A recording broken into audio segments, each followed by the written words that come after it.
Darkness Story.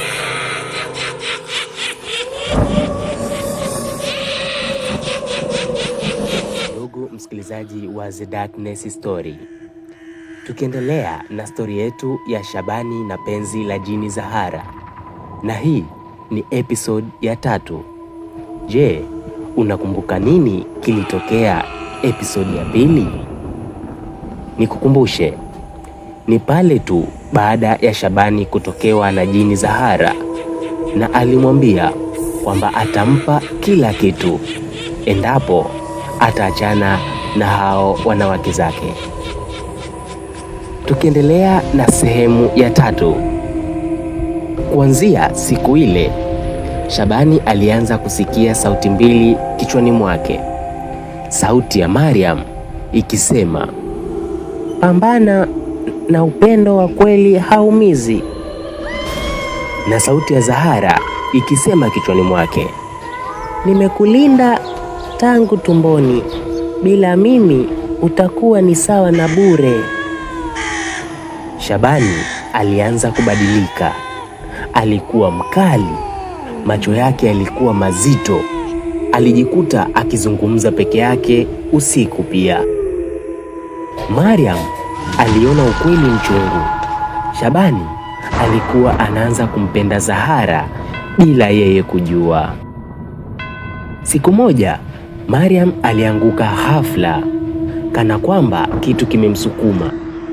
Alipiga kichwa ukutani, damu nyingi ikaanza kumtoka. Wakati Shabani anakimbilia kumsaidia, kivuli kilionekana wazi ukutani, kirefu na cha kike, kisha kikitabasamu. Na hakuwa mwingine, alikuwa ni Zahara, na akaanza kusema, chagua mimi au yeye. Usiku huo Mariam alimshika mkono Shabani kwa mara ya mwisho, na alisema kwa sauti ya kifo, kama nikifa, usiruhusu upendo wako uwe laana kwa mwingine. Shabani alikaa peke yake chumbani akitazama damu ya Mariam sakafuni.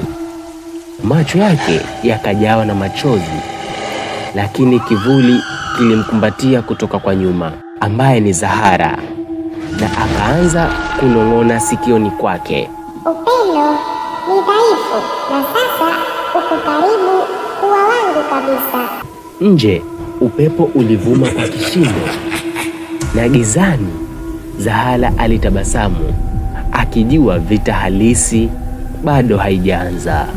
Usiku ule mvua ilinyesha sana, kana kwamba mbingu zilikuwa zikilia. Mariam alikuwa amelala sakafuni, pumzi yake ikiwa nzito na dhaifu. Mwili wake ulikuwa baridi, macho yake yakiwa nusu wazi. Shabani alipiga magoti pembeni yake, mikono ikitetemeka, na alinong'ona, samahani kwa kuchelewa kuona ukweli. Lakini Zahara alikuwa tayari ameshinda nusu ya vita. Kivuli chake kilijaa chumbani, kirefu, kizito, kikiwa hakina haraka. Zahara alisema kwa sauti laini kama usingizi, usijilaumu, mapenzi yenu hayakuwa na nafasi tangu mwanzo.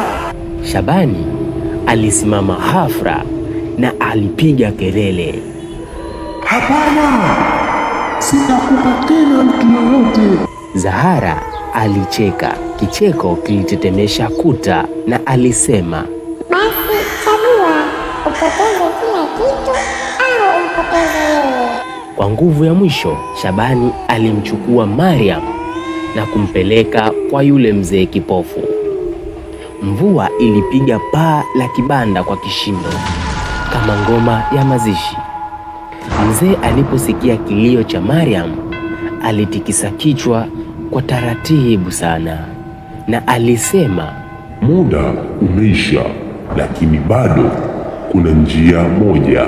Shabani aliuliza kwa sauti iliyovunjika, ni ipi hiyo? Mzee alinyamaza kwa muda mrefu, kisha akasema kwa uzito, Kiapo kilifungwa kwa damu ya ukoo wako. kitaweza kuvunjwa kwa damu ya aliyefungwa. Shabani aliuliza, unamaanisha nini? Mzee akajibu, ni wewe. Chumba kilinyamaza. Mariam alijibu kwa kuzungumza, lakini sauti haikutoka. Mzee aliendelea kusema, kama ukitoa uhai wako kwa hiari, Zahara ataachwa bila kifungo na laana itaisha, lakini hutakuwepo kuona kesho. Hafra, Zahara alijitokeza wazi wazi kwa mara ya mwisho, sio kivuli tena, bali sura kamili ya mwanamke mrembo wa kutisha, macho mekundu ya kimeta. Alimwambia Shabani, usimsikilize, nakupa maisha marefu, nguvu, mali. Yeye atakufa hata ukijitoa. Shabani alimtazama Zahara machoni. Kwa mara ya kwanza hakuwa na hofu. Alisema kwa sauti thabiti, nimekosea, nilidhani nguvu ni baraka, kumbe ilikuwa minyororo. Zahara alikasirika, sauti yake ikabadilika, ikawa nzito na ya kikatili. Kisha alipiga kelele kwa kuzungumza, kama hutaki kuwa wangu kwa hiari, nitachukua roho yako kwa nguvu sana. Shabani alimgeukia Mariam, alimshika mkono wake baridi.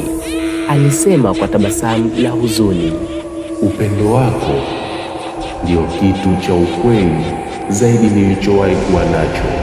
Mariam machozi yalimtoka na akasema, no, tafadhali. Lakini Shabani tayari alikuwa amechagua. Alijikata kiganja chake, damu ikadondoka chini. Kwa sauti ya mwisho, Shabani alisema, najitoa kwa hiari, vunja kiapo, niache huru. Hafla, upepo mkali ulivuma, moto wa mishumaa ukazimika. Zahara alipiga kelele kali ya maumivu, mwili wake ukaanza kuyeyuka kama moshi. Zahara alipiga kelele, upendo haupaswi kushinda. Lakini alikuwa amechelewa. Kwa kishindo kikubwa, Zahara alitoweka, akilia, akipotea gizani milele. Je, unajua nini kilitokea? Na unajua kitu gani kilimkuta Shabani? Tuendelee na episodi yetu ya 3. Hii itakupa ukweli wote. Asubuhi ilipofika, mvua ilisimama. Mariam aliamka akiwa hai. Nguvu zake zilianza kurejea pole pole. Lakini Shabani alikuwa amelala kimya. Uso wake ulikuwa na amani ambayo hakuwahi kuwa nayo, na laana ilikuwa imevunjwa, na ukoo wa Shabani ulikuwa huru, lakini kwa gharama ya uhai mmoja. Yaani, Shabani aliaga dunia kwa kuvunja laana iliyowekwa katika koo yake na kumwacha Mariam akiwa hai. Miaka ilipita. Mariam aliondoka kijijini Mbuyuni, lakini hakuwahi kusahau. Kila alipoongea kuhusu mapenzi, alisema maneno yale yale. Upendo wa kweli hauchukui, unajitoa. Usiku mmoja, upepo ulivuma taratibu, na kwa mbali sauti ya Shabani ilinong'ona kwa amani, uko huru sasa Mariam. Na kwa mara ya kwanza kabisa giza halikujibu. Na hapo ndipo inakuwa mwisho wa stori yetu ya Shabani na penzi la jini Zahara. Je, umejifunza nini kupitia stori hii? Mimi nimejifunza kuwa upendo wa kweli haujifichi, na upendo wa kweli utabaki kuwa upendo wa kweli daima, haijalishi kutakuwa na kikwazo gani mbeleni. Je, wewe msikilizaji wangu wa stori hii umejifunza nini? Na kama kuna kitu umejifunza, basi naomba uniandikie kwenye comment section ili na wengine wajue kupitia wewe. Na hata kama haujajifunza, basi kuna namna utakuwa umeelewa nini maana ya upendo. Ndugu msikilizaji, ningependa uweze kusubscribe channel yetu ya Skanda TV ili uweze kupata stori kama hizi za mara kwa mara, na kuahidi kuwa mwisho wa stori hii ni mwanzo wa stori nyingine. Kaa tayari kwa kupokea stori inayofuata yenye kutisha, kusisimua, kufundisha na kuelimisha. Na msimuliaji wako leo ni mimi Shaban Juma Shaban wa The Darkness Story.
Unasikiliza The Darkness Story.